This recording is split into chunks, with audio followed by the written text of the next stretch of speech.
let's pivot over to our favorite little payment processor, merchant, provider, Square. It seems like they're always in the news. They're apparently in the business of not sitting still, Matt.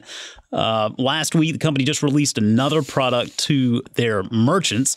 This time, it's a business debit card. They're calling it Square Card, and it's something that's going to help businesses manage their cash flow by essentially eliminating the time between making the sale and having the funds available. And really, what we've seen as cash becomes a smaller portion of the money that's being spent, not only here domestically, but really globally, a lot of this just boils down to time and making the funds available. And so the quicker you can do that, the better off you're going to be. And these tech companies are able to build out pretty robust risk profiles that allow them to do that.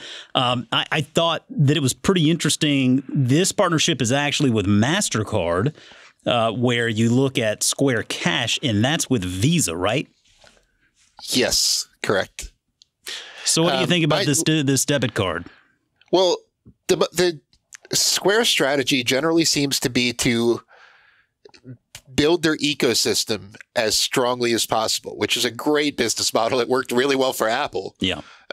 So Square is definitely trying to build its ecosystem. And one of the thing that I found the most interesting is that this card offers Square sellers instant access to their money.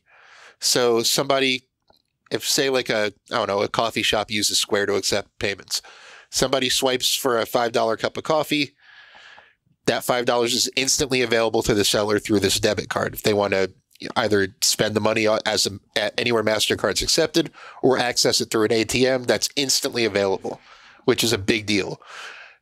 But the thing that really stuck out to me is that Square is offering users of this card a 2.75% discount at any other Square seller.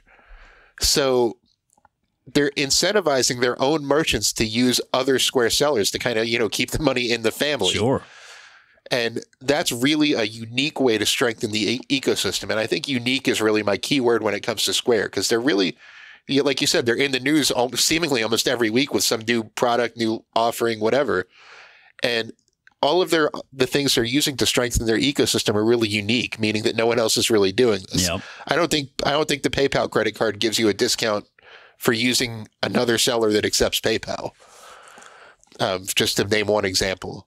Or, Visa doesn't give you a discount for using your card anywhere else Visa's accepted. Yep. For example. So it's a really unique way to, an innovative way to, strengthen their ecosystem. Competitive risk is really everybody's biggest concern when it comes to Square. Is PayPal going to steal their market share? Is somebody else going to come up with a cost-effective way for small businesses to accept credit cards? What's to prevent that from taking Square's business? And the answer is things like this are what's going to prevent it from taking Square's business. So I love this product. I think it's a lot more significant than the market is giving it credit for right now.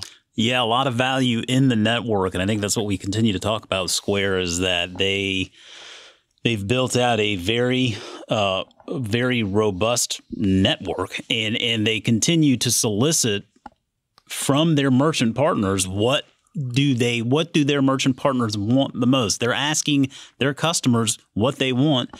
They get that feedback, and they start to build and offer these new products. And I tell you, I was only half kidding when I said it seems like Square is in the business of not sitting still, because really in this space, in the payment space, as a tech company like that, you need to be innovating and bringing new products to market at a rapid pace. And it certainly seems like they're doing that. And furthermore, it seems like they're doing it well. It seems like they're bringing products that people really like. So it seems like this is a company that's just continuing to do what we've hoped it would do.